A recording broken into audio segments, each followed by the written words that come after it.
Greetings everybody. This is the second video for part 2 of the chapter 8 notes. And remember, right now this lecture deals with one-dimensional collisions. Well, examples 1 and 2, in which I just put in the previous video, they deal with inelastic collisions. Now let's look at an example that deals with elastic collisions in one dimension, where both momentum and kinetic energy are conserved. And so here's this figure here. This is an elastic one-dimensional collision. Remember, in an elastic collision, momentum and kinetic energy are conserved. And so here in panel A, here we have two objects, two masses, M1 and M2. V1 initial, that's the initial speed of M1. V2 initial, that's the initial speed of M2. In other words, the speed before they collide. Then in panel B, that's the after, or the final case. V1 final, that's the final speed of M1. In other words, the speed of M1 after the collision. V2 final, that's the speed of M2 after the collision. So remember, this is an elastic collision, so both momentum is conserved and kinetic energy is conserved. So we have P initial equals P final, and KE initial equals KE final. Well, remember, again, whether it's momentum or kinetic energy, when we talk about the initial and the final, remember, P initial, that's the momentum of each object before the collision. P final is the momentum of each object after the collision. Likewise with the KE initial, that's the initial kinetic energy of each object before the collision. KE final, that's the final kinetic energy of each object, their kinetic energy after the collision. Well, so let's look at first conservation of momentum. P initial equals P final. So we have M1 V1 initial plus M2 V2 initial. That's P initial. So we have M1 V1 initial plus M2 V2 initial equals M1 V1 final plus M2 V2 final. That's conservation of momentum. Just M1 V1 initial plus M2 V2 initial equals M1 V1 final plus M2 V2 final. That gives me equation 1.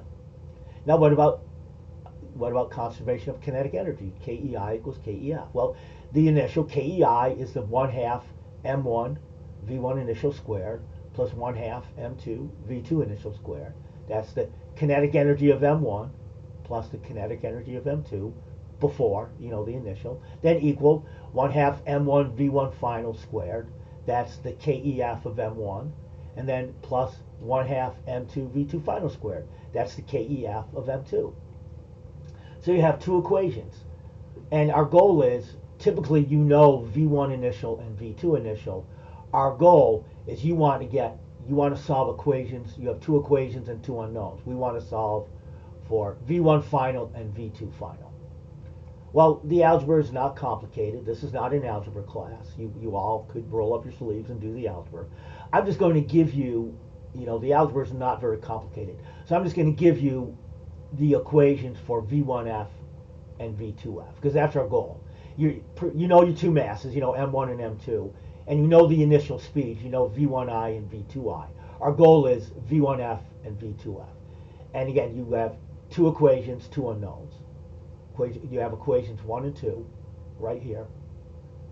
So you have these two equations. That's equation 1. That's equation 2. So you have two equations, two unknowns, and here's what you get. This is what you get for V1 final, and this is what you get for V2 final.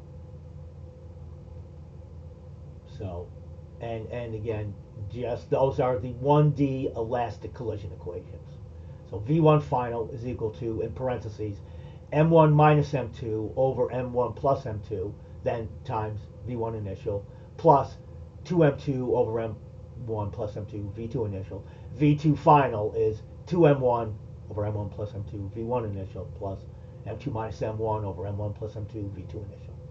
Okay, now, for the particular case when one of the objects is initially at rest, say M2 is initially at rest, well then these two terms, if V2 initial is 0, then that term goes away, and that term goes away.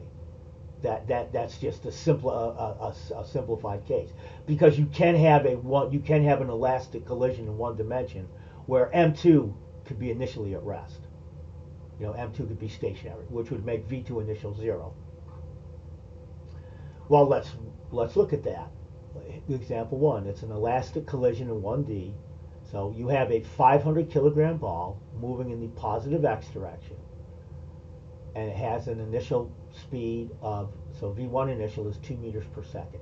Frictionless table, so we know momentum's conserved, and it makes a head-on elastic collision with a stationary 7.5 kilogram ball. So let's let M1 is the 5 kilogram ball, that's our M1.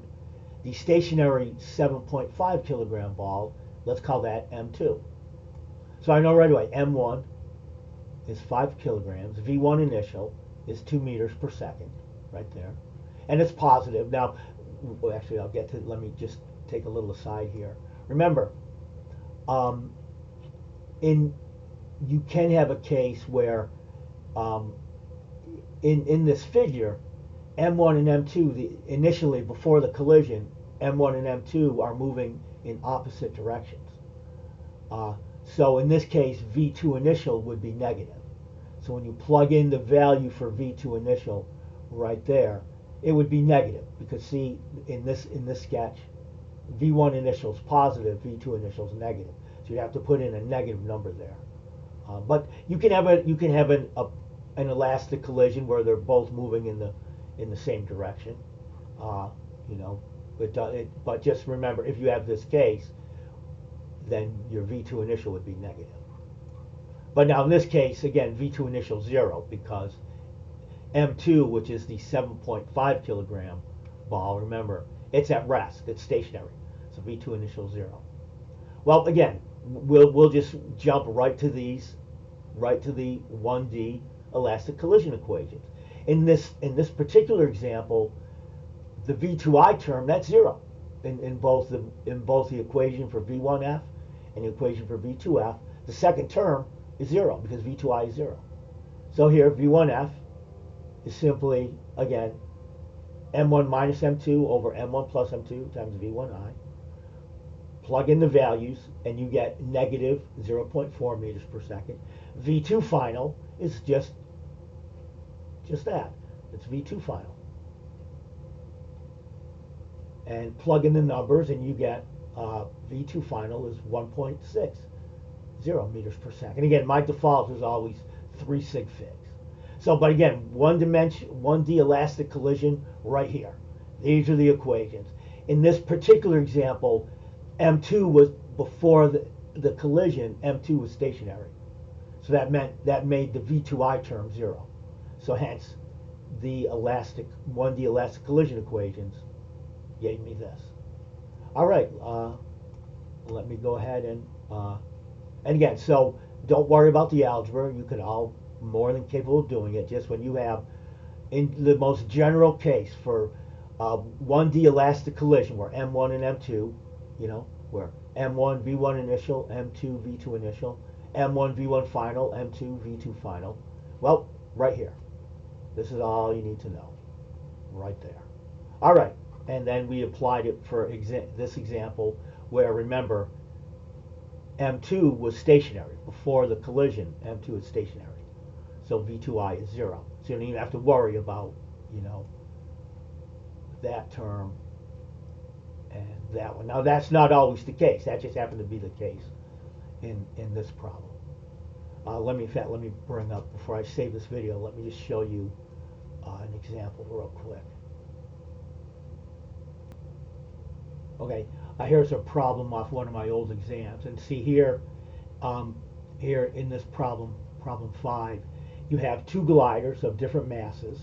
Here they call them A and B. 1 and 2. It doesn't matter, but notice they undergo an elastic collision. And notice in this case, you have MA and VA initial, and here you have MB VB initial, and then you have MA VA final, MB VB final. So in this case, both A and B are moving. They're both moving before the collision. Well, again, we don't need to reinvent the wheel. Use the 1D the 1D elastic collision equations. And again, our goal is we want the final velocity of each glider. So again, nothing complicated, right there. I just went to the notes, and right here, excuse me, 1D elastic collision. Right here. 1D elastic collision. So just right away, well, don't let whether column 1 and 2 or A and B, don't let that throw you. And notice in this case, the initial speed of B is negative, so V2 initial is negative. And notice right here, V2 initial, right here, V2 initial,